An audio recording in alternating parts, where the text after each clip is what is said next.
Section 8 of Chapter 7.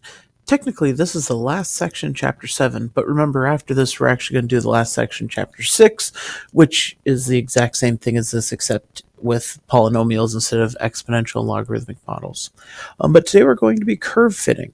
Curve fitting, remember, is where we have data and we build equations from the data, sometimes by hand, but most of the time probably using a calculator. So, let's take a look at our learning targets. The first one, I can model data by using exponential and logarithmic functions. You can create the models. The second one, I can use exponential and logarithmic models to analyze and predict. So once you've created the model, answer a question, because it will most likely ask you a question, and we'll see that. And so, let's look at some data. The first question to ask ourselves, is it exponential? And that's the first question to ask ourselves because that's the first questions that they're going to be asking you. To tell if it's exponential, we can think back to the very beginning of this chapter. If we remember, if it's exponential, it doesn't have a common difference, but it has a common ratio. We can multiply from one thing, or we can multiply to get from one number to the next. So the first thing we need to look at is we do need to make sure that the x values are going up by the same amount each time. If these are jumbled, then we can't do it this way. We just have to graph it, look at the shape. But the x's are all going up by 1. Then we look at the y values. 5 times what equals 1? Sometimes, like in the beginning of the chapter, that was easy. Oh, times 2, times 3, times 1/2. This is times 1/5. An easier question than 5 times what equals 1 is just do the second one divided by the first one. 1 divided by 5. 1 divided by 5 equals 0.2. And -3 divided by 1 equals -3. These are already not the same. And if we keep going, -7 divided by -3 is +7/3, which is neither of those. And then we'll have 11/7, which is none of the above. So this one is definitely not exponential. In fact, if we look at it, we're not multiplying, we're just subtracting 4. -4, -4, -4. This is actually a linear model. So we're looking for these guys to be the same. So let's look at another one. The x's are going up by the same amount. Now let's look at the y's.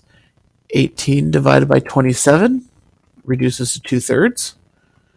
12 divided by 18 reduces to 2/3. 8 divided by 12 reduces to 2/3.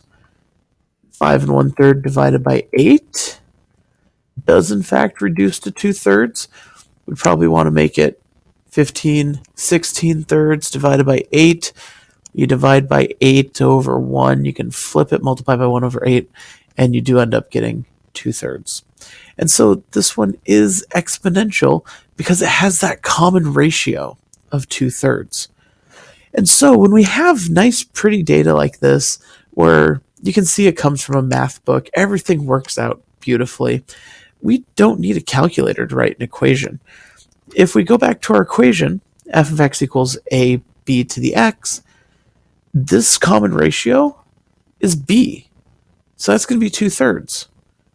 A is the y-intercept. Where would we find the y-intercept? Right in the table. That's A. Sometimes maybe our table starts at 1, 2, 3. We'll go backwards 1 to figure out what 0 would be. But you can find this number right in the table. So we could write our equation, f of x equals 18 times 2/3 to the x.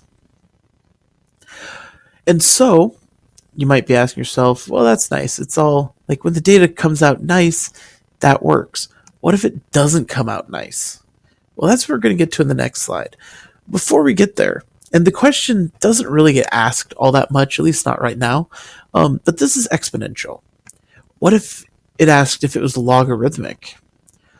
Remember that logarithms are inverses of exponentials. We switch the x's and the y's. If it was logarithmic, the y values would go up by the same amount, and the x values would have a common ratio. because it, again, just flips. So that's to deal with logarithmic, but I don't think it'll come up too much right now, so you shouldn't have to worry about it. So on to the not so pretty numbers. For that, we're going to do regression. And so if we have a problem, we have cooling T, we have data, we have time, we have degrees above room temperature. Now the x values do go up by the same amount each time, which is not particularly usual for real world data, but sometimes it is. You have years and you measure each year, it's going to go up by a certain number of years each time. So it's not unheard of. So we could look at our ratios. We could have 120 divided by 132 is about 0.909. 110 divided by 120, it's about 0.917. 101 divided by 110 is about 0.918. And 93 divided by 101 is about 0.921. And so you might be looking at those thinking, wow, those aren't the same. They're actually really close. For being real world data, that is remarkably close. Also, with exponential functions, there's rounding issues, and so that's going to throw those off. This is good enough for what we're doing. In fact, it's really good. Like if you had real world data that looked like this with a difference, that's something that you want to, that's something special.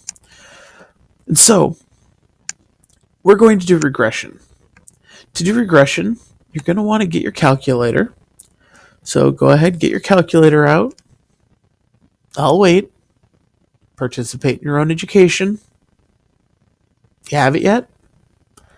Still waiting. Yes, you don't think I'm talking to you. Get it out of your backpack. If you don't have one, well, you'll have to watch it or wait and do it in class. And these are the same steps that we've seen already. The first thing we need to do, we need to enter the data. And again, this is the calculator that I have. It's what we have in class. Your calculator might be different. The steps might be a little bit different. I'm sorry. This is what I have. So in order to enter the data, we're going to go to the stat menu. And so in the stat menu, we can go to edit and enter our data. Oh, look, my data is already here. You can enter your data as you're waiting. You can pause it if you need to, but then go ahead and enter it. The second thing we need to do is we need to graph the data. To do that, we go to stat plot. Pick one of them. We're going to have to turn the plot on. Make sure it's on scatter plot. Make sure our lists are right. I have my data list 1, list 2, the mark, the color. Now, if we graphed it, we probably wouldn't see anything. So we're going to zoom stat. If we notice it's way down here at number 9, you could just choose number 9 instead of scrolling down, or you can scroll down. And we get that. It looks kind of like a line, but there is a curve to it. So we can see it's exponential. So the next step is to actually do the regression. So we want to quit out of there, then go to the stat menu again. Now go over to calc. This is where all the regressions are. We've already done linear regression and quadratic regression. Tomorrow we're doing cubic and quartic regression. We get another linear regression. It's the same as the first one. LN regression, that's logarithmic regression. The calculator does natural log. And then if we scroll down, the next one we'll see on the list is EXP-reg. That would be exponential regression. That's what we're going to use for this problem. And today, you're going to be using exponential and logarithmic regression. 9 and 10, or 9 and 0. It'll usually tell you which one to use. Follow the directions. Make sure everything's entered right. List 1, list 2, nothing in frequency. Store regression equation. Alpha trace to get to y1. That'll put our equation into y1 for us. Calculate. And there's our equation. It shows up just like they've always done. It tells us y equals a times b to the x. Gives us a equals 131.4. B equals 0.916. The r squared is how close does it fit. That's really close. I would write this down because when we look at the graph, it's going to go away. We'll get it written down in just a second. And so we check the graph as our fourth step, and it looks like it's going to hit it pretty perfectly. So it's always exciting when it's that close. And so that's how we do our regression. It's the same steps as always. That's, well, the calculator part of it at least. And so we have our equation written down. Don't just go 0.9. These decimals are huge. They do make a big difference. So we're on step 4. Check the graph. We checked it. It looked good. Now we go to step 5. Answer the question. All right, what did the question say? Blah, blah, blah, blah, blah. Find an exponential model for the data. Done. Notice it said exponential. We found exponential. If it says logarithmic, find a logarithmic. Now use the model to estimate how long it will take the tea to reach a temperature that is less than 40 degrees above room temperature.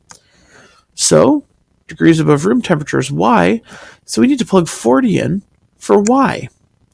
And now we just need to solve. We've been doing this for the past week. We're going to divide by this number, and 40 divided by 131.4 is just a number. It's about 0.304. I'm leaving that in my calculator. X is in the exponent. When you take the log of both sides, I'm choosing to take the natural log of both sides. It doesn't matter. You could take the regular log. You could take the natural log. Your number in this step would be different, but once we divide, it'll be the same. So I have natural log. Natural log, notice the x came out in front. So now I can just divide by the natural log of 0.916. And then this is just a number. Natural log 0.304, which is in your calculator. Enter, divide by natural log 0.916. Enter, and you get x equals about 13.55 minutes. So just over 13 and a half minutes, the temperature will be less than 40 degrees above room temperature. And that would be using it to solve a problem. There's only really 2 problems this could ask us. It could ask us about like 40 degrees, or it could ask us to predict what the temperature is going to be after 10 minutes, at which point we just plug 10 in for x, 0.916 to the 10th, enter, times 131.4.